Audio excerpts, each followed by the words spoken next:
Number 3, this is a concept that I stole from Seth Godin. I interviewed Seth Godin this morning for my podcast.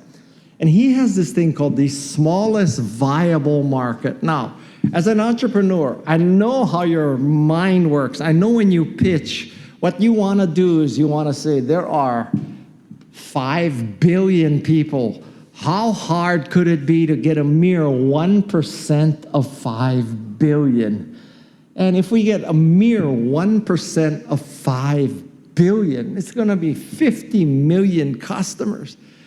And you know what? I hate to tell you, but it is very hard to get 1% of 5 billion.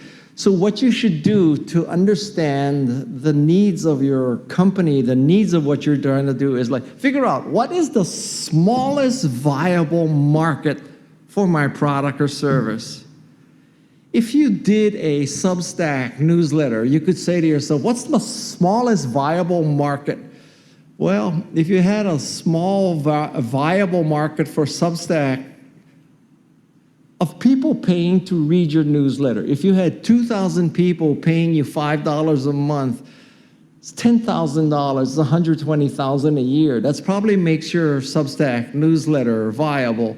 So at least you know in your brain that the order of magnitude of the people you need is 2,000, not 200,000, not 2 million.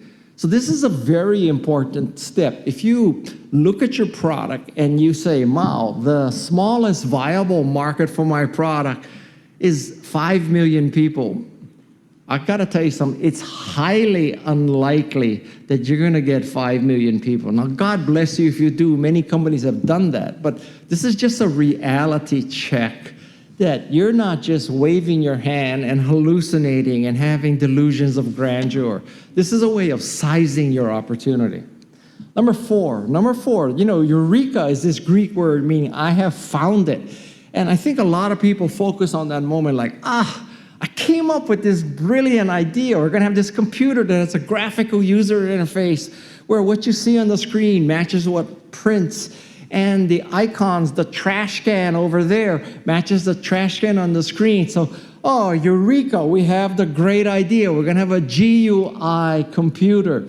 And you think, oh my God, that's the hard part. We now had the brilliant vision and insight. I have to tell you something, that's the easy part. Great ideas are easy. You gotta get beyond eureka. And getting beyond eureka means you finish your prototype. The most important thing you can do is finish your prototype. A prototype and a demo is worth 1,000 slides. 1,000 slides.